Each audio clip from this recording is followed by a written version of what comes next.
आप सभी का माई वे ऑनलाइन क्लासेस में स्वागत है। इस एजुकेशनल वीडियो क्लास में हम आपको राज्य के नीति निदेशक सिद्धांत directive principles of the state policy के बारे में बताएंगे। राज्य के नीति निदेशक सिद्धांत directive principles of the state policy के अंतर्गत हम लोग पढ़ेंगे इसकी पृष्ठभूमि के बारे में, कैसे ये हमारे संविधान में आए, इनकी संवैधानिक स्थिति के बारे में, संविधान में इनका नियोजन कहाँ हुआ है, कौन कौन से अनुच्छेद इससे संबंध रखते हैं और प्रमुख जो सिद्धांत हैं, आर्टिकल्स हैं, उनके बारे में हम लोग जानेंगे। वनडे एग्ज़ाम्स में प्रश्न हमारे यहीं से आते हैं। इसके बाद हम लोग ये समझेंगे कि नीति निदेशक सिद्धांत और मूल अधिकार में अंतर क्या है, दोनों में अंतर को हम लोग समझेंगे। इसके बाद मूल अधिकार और नीति निदेशक सिद्धांतों में संबंध क्या है। अक्सर ये विवाद रहता है कौन ऊपर है, मूल अधिकार ऊपर है या हमारे नीति निदेशक सिद्धांत ऊपर है, ये विवाद रहता है। सर्वोच्च न्यायालय में भी तमाम केस आए, संविधान संशोधन भी हुए, तो एक डिबेट चलता रहा हमारे संवैधानिक प्रावधानों को लेकर के कार्यपालिका के मध्य और न्यायपालिका के मध्य कभी कभी विवाद की भी स्थिति उत्पन्न हुई। इस संदर्भ में आपको कई केस देखने होंगे, संविधान संशोधन देखने होंगे, उनका वर्णन हम यहाँ करेंगे। संविधान जब से लागू हुआ तभी से नीति निदेशक सिद्धांतों की आलोचना की जाती है। तो किन बिंदुओं पर आलोचना की जाती है और इन आलोचनाओं के बावजूद महत्व क्या है इन नीति निदेशक सिद्धांतों का, इसकी चर्चा हम करेंगे। जहाँ तक पृष्ठभूमि की बात है तो आपने संविधान सभा के निर्माण के संदर्भ में B.N. राव का नाम पढ़ा है। B.N. राव जो कि हमारे संवैधानिक सलाहकार थे संविधान सभा में, इन्होंने कहा कि जो मनुष्य को अधिकार मिलते हैं, मानव को जो अधिकार मिलते हैं वो दो प्रकार के हैं। एक ऐसे अधिकार जो न्यायालय में प्रवर्तनीय हैं, यानी जिनको न्यायालय के द्वारा लागू कराया जा सकता है, और दूसरे वे अधिकार जो अप्रवर्तनीय हैं, जिनको न्यायालय के द्वारा लागू नहीं कराया जा सकता। जो प्रवर्तनीय अधिकार हैं वो हमारे मूल अधिकार कहलाए और जिनका नियोजन संविधान के भाग 3 में है और जिनको न्यायालय द्वारा लागू नहीं कराया जा सकता, जो हमारे राज्य के लिए एक मार्गदर्शक सिद्धांत के रूप में होंगे, नैतिक सिद्धांत के रूप में होंगे, उनका नियोजन भाग 4 में किया गया और यही हम नीति निदेशक सिद्धांत के नाम से जानते हैं। इनका नियोजन हमारे संविधान के भाग 4 में है। ऑब्जेक्टिव टाइप प्रश्न में पूछा जाता है किस अनुच्छेद में है, 36 से 51 में है, ये भी सब आपको याद रखना है। और यह भी प्रश्न आता है कि जो डायरेक्टिव प्रिंसिपल्स हैं इनकी प्रेरणा कहाँ से मिली, तो इनकी प्रेरणा हमें आयरलैंड के संविधान से मिली है। आयरलैंड के संविधान में राज्य के निर्देशन के लिए, राज्य को डायरेक्शन देने के लिए अनेक सामाजिक नीतियों की चर्चा है और इसलिए इसकी प्रेरणा हम आयरलैंड से हमने ली है, ये भी आपको याद रखना है। इसके बाद जो अनुच्छेद हैं इनके बारे में हम जानेंगे कि 36 से 51 में कौन कौन सी बात है और इसमें कई अनुच्छेद जिनकी चर्चा अभी हम करेंगे वनडे एग्ज़ाम्स में बार बार पूछे जाते हैं। अनुच्छेद 36 में राज्य का उल्लेख है और ये राज्य, आपने अनुच्छेद 12 भी पढ़ा होगा, राज्य की चर्चा है, तो लगभग वैसी ही बात है, राज्य की परिभाषा से संबंध रखता है। अनुच्छेद 37 में इस बात का उल्लेख है कि नीति निदेशक सिद्धांत अप्रवर्तनीय है, न्यायालय में न्याय योग्य नहीं है, इस बात की चर्चा है। अनुच्छेद 38 में लोक कल्याण की अभिवृद्धि के लिए सामाजिक व्यवस्था बनाने की बात है। लोक कल्याण, हमारे संविधान का उद्देश्य लोक कल्याणकारी है। और इसके बाद अनुच्छेद 39 को यदि आप देखें तो कुछ इसमें नीतिगत तत्व हैं राज्य के लिए, जैसे 39 का 39 का इम्पॉर्टेंट है, पूछा जाता है। इसमें समान न्याय एवं निःशुल्क विधिक सहायता की बात है।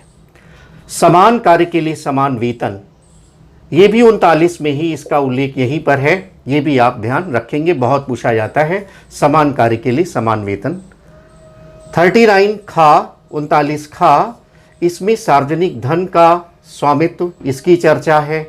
और 39 गा, धन का समान वितरण, इसकी चर्चा है।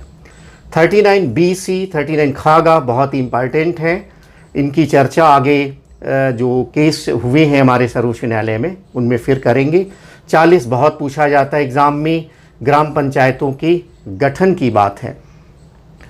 41 में कुछ दशाओं में काम, शिक्षा एवं लोक सहायता पाने का अधिकार है।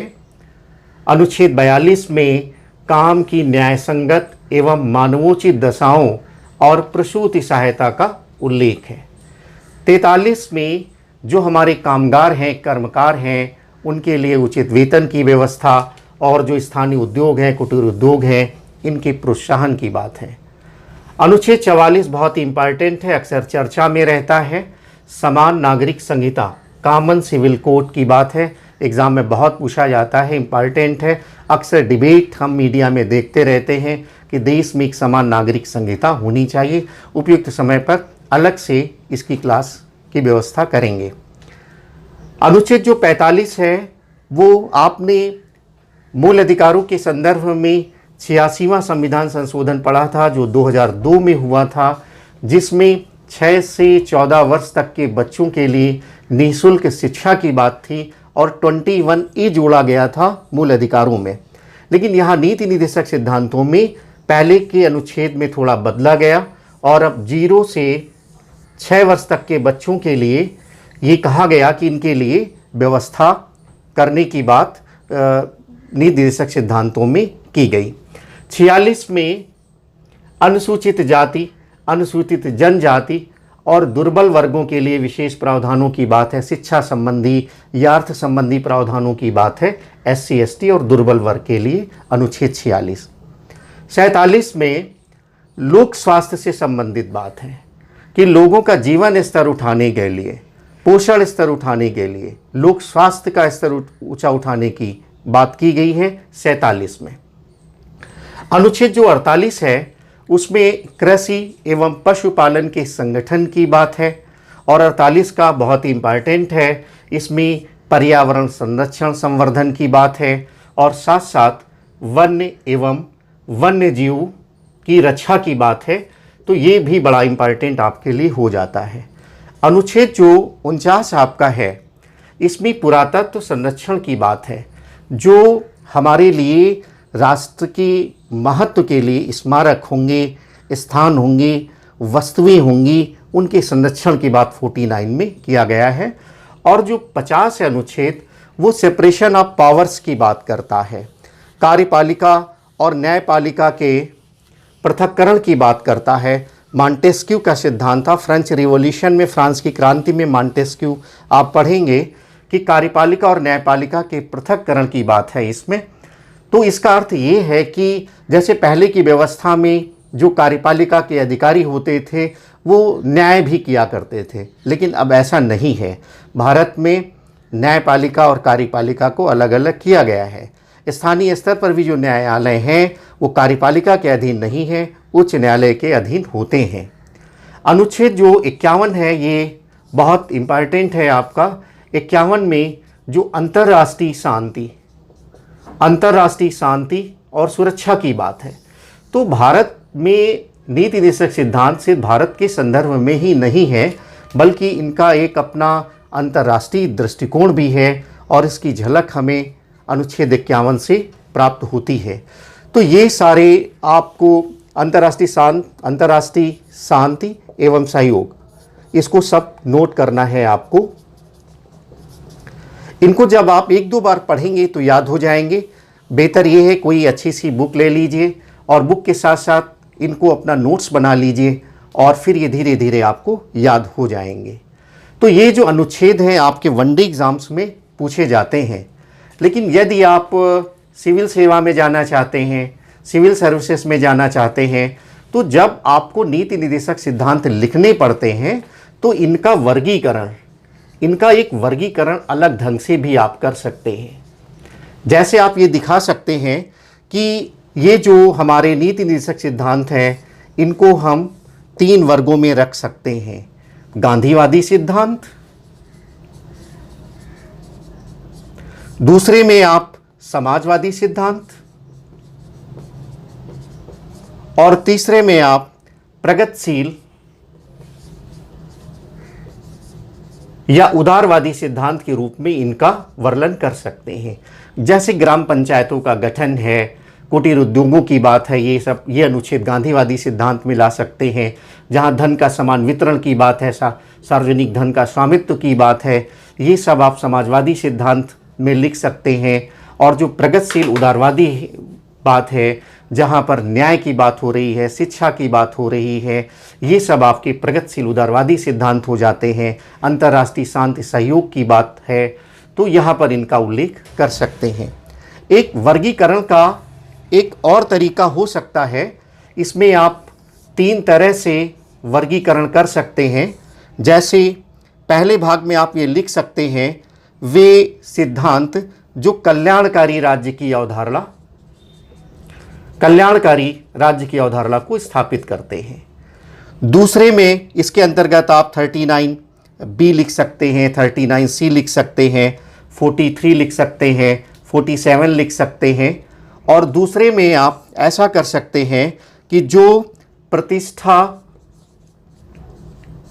एवं अवसर की समानता की बात करते हैं, इनके तहत आप अनुच्छेद 40 की बात कर सकते हैं, 44 की बात कर सकते हैं, 45 की बात कर सकते हैं, 46 की बात कर सकते हैं, 47 की बात कर सकते हैं, 48, 49, 50 भी इसी में कर सकते हैं। और तीसरे में आप उन अनुच्छेदों का उल्लेख कर सकते हैं जो व्यक्ति के अधिकार से संबंध रखते हैं, जैसे 39, 41, 42, 43, 45।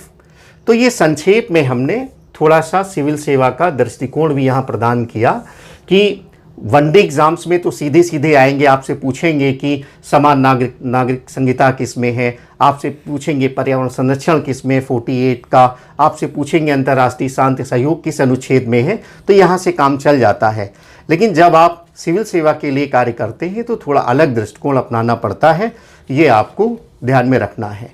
इसके बाद अब हम लोग चर्चा करेंगे कि मूल अधिकार और नीति निदेशक सिद्धांतों में क्या अंतर है। तो इस संदर्भ में हम आपको एक टेबल बनाने का सुझाव देंगे।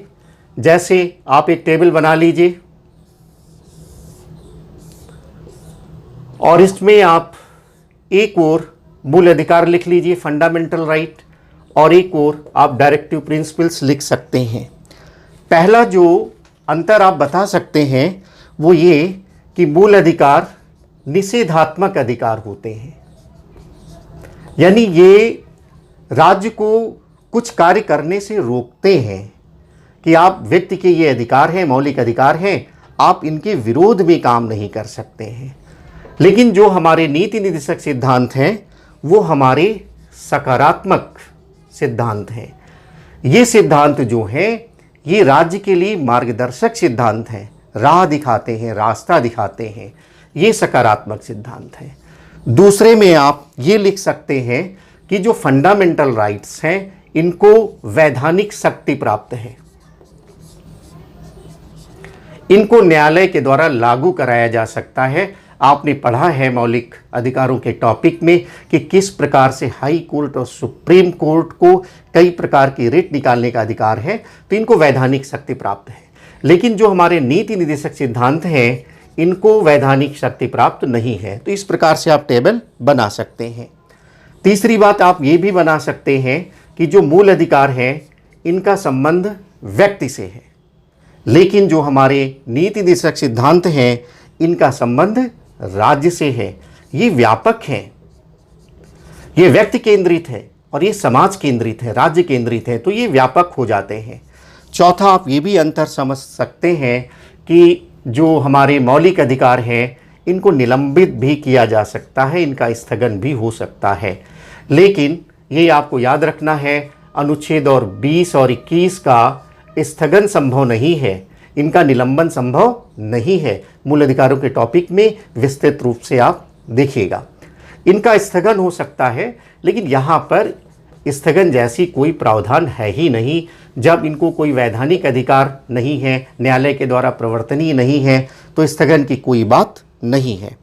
इसके बाद आप ये भी बता सकते हैं कि ये एक प्रकार के राजनीतिक अधिकार हैं और ये अधिकार सामाजिक हैं और आर्थिक हैं। ये एक विशेष बात है। इनका उद्देश्य है राजनीतिक लोकतंत्र की स्थापना करना, लेकिन इस देश में सामाजिक लोकतंत्र की भी बात की जाती है, आर्थिक लोकतंत्र की भी बात की जाती है, और सामाजिक आर्थिक लोकतंत्र हमारे डायरेक्टिव प्रिंसिपल से ही प्राप्त होंगे। इनका कानूनी महत्व है,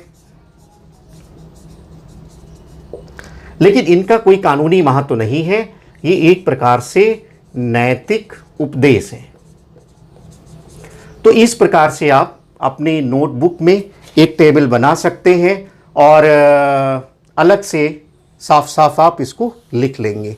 अब एक चर्चा हम करेंगे कि मूल अधिकार और नीति निर्देशक संबंधों में कौन आगे है, किसको ज़्यादा महत्व दिया गया है संविधान में। तो जैसे संदर्भ में मद्रास राज्य बनाम चंपकम केस हुआ 1951 में, इसमें सर्वोच्च न्यायालय ने स्पष्ट किया कि हम नीति निर्देशक सिद्धांतों के लिए मूल अधिकारों का अतिक्रमण नहीं कर सकते, मूल अधिकारों का उल्लंघन नहीं कर सकते। तो इस केस में मूल अधिकारों को वरीयता दे दी गई मद्रास राज्य बनाम चंपकम केस में 1951 में हुआ था। उसके बाद गोलकनाथ बनाम पंजाब राज्य केस हुआ 1967 में। इसमें साफ साफ सर्वोच्च न्यायालय ने कहा कि मूल अधिकारों में संशोधन किया ही नहीं जा सकता, यानी फिर से मूल अधिकारों की सर्वोपरिता स्थापित हो जाती है। लेकिन सरकार ने इससे बचने के लिए संविधान संशोधन किया, और ये संविधान संशोधन है 24वां संविधान संशोधन, 25वां संविधान संशोधन 1971 से जुड़े हुए हैं। और इसमें कहा गया है कि 31C का प्रावधान किया गया अनुच्छेद, और इसमें कहा गया कि यदि आवश्यकता पड़ेगी तो सरकार किन्हीं भी अनुच्छेदों में, यानी मूल अधिकारों से संबंधित अनुच्छेदों में भी संशोधन कर सकती है। और कुछ संशोधन ऐसे होंगे जिनकी न्यायिक समीक्षा नहीं हो सकती। लेकिन फिर केशवानंद भारती केस 1973 आया। इसमें सर्वोच्च न्यायालय ने फिर स्पष्ट कर दिया कि ये ठीक है कि हमारी विधायिका को संशोधन करने का अधिकार है, ये मान लिया, लेकिन 20 और 21 में संशोधन संभव नहीं है। इसके अलावा उन्होंने यह भी कहा कि जो बेसिक स्ट्रक्चर है संविधान का, जो संविधान का बेसिक स्ट्रक्चर है, संविधान का जो आधारभूत सिद्धांत है, उसमें आप परिवर्तन नहीं कर सकते। केशवानंद भारती केस बहुत ही इंपॉर्टेंट है, अलग से भी पूछा जाता है। इसमें इन्होंने कहा कि वास्तव में ये जो विवाद है मूल अधिकार और नीति निर्देशक सिद्धांतों का, ये अनावश्यक है। दोनों मौलिक हैं, दोनों मूल अधिकार हैं। बस ये है कि नीति निर्देशक सिद्धांत को हम न्यायालय के द्वारा लागू नहीं करा सकते, दोनों एक दूसरे के पूरक हैं। तो ये कहना कि कौन बड़ा है कौन छोटा, ये विवाद यहीं से समाप्त हो जाता है। 42वें संविधान संशोधन के माध्यम से फिर एक बार कार्यपालिका ये कोशिश करती है कि ये प्रावधान करती है कि जो भी वो संशोधन करेगा उसकी न्यायिक समीक्षा नहीं हो सकती, लेकिन अंततः जा कर के मिनर्वा मिल्स केस में ये बात फाइनल हो जाती है कि दोनों महत्वपूर्ण हैं, दोनों मूल अधिकार हैं।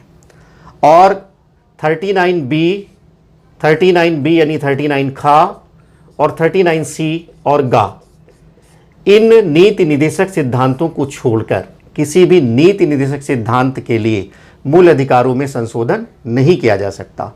यद्यपि दोनों महत्वपूर्ण हैं, दोनों मौलिक हैं, दोनों एक दूसरे के पूरक हैं। तो कोई इसमें सर्वोच्च न्यायालय ने कहा कि कोई संघर्ष की बात नहीं है, दोनों both are complementary to each other, दोनों एक दूसरे के पूरक हैं। तो आप ये थोड़े केस देखेंगे, ये सिविल सेवा में काम आते हैं। वनडे एग्जाम्स में आपसे मिनर्वा मिल्स केस कब हुआ, केशवानंद भारती केस बहुत पूछा जाता है, तो ये वनडे एग्जाम्स में पूछ लिया जाता है। इसके बाद एक टॉपिक और आपको देखना है कि जब से संविधान संशोधन की बातें हुई या जब से हमारा संविधान आया, तो इन सिद्धांतों की आलोचना भी हो रही थी, राज्य के नीति निदेशक सिद्धांतों की आलोचना भी हो रही थी।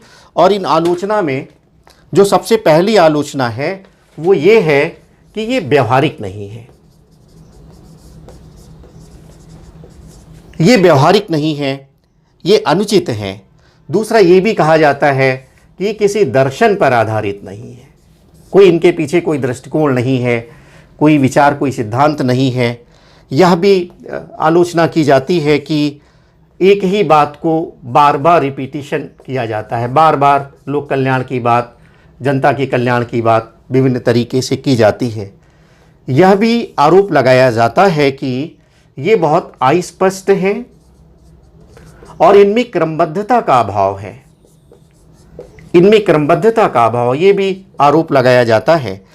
इसके साथ साथ जो सबसे बड़ी आलोचना है कि इनको वैधानिक शक्ति नहीं है, इनको न्यायालय के द्वारा लागू नहीं कराया जा सकता।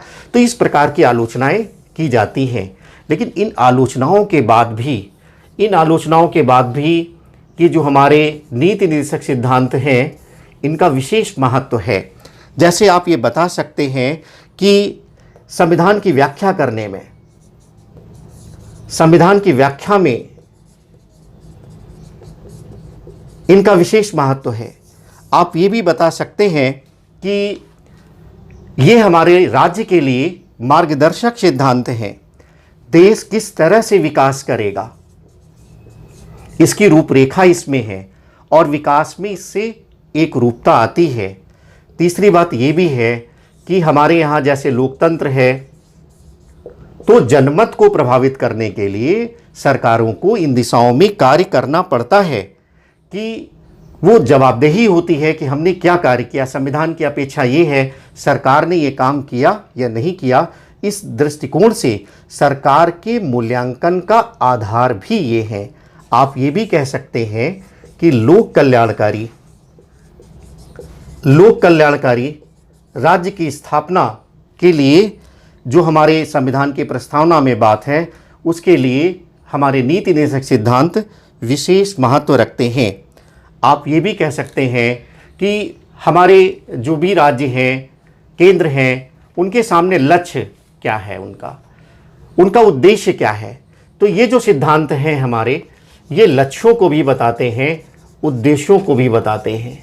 और सबसे बड़ी बात तो ये है कि नीति निदेशक सिद्धांत अंतर्राष्ट्रीय शांति सहयोग को बढ़ाने की बात कर रहे हैं।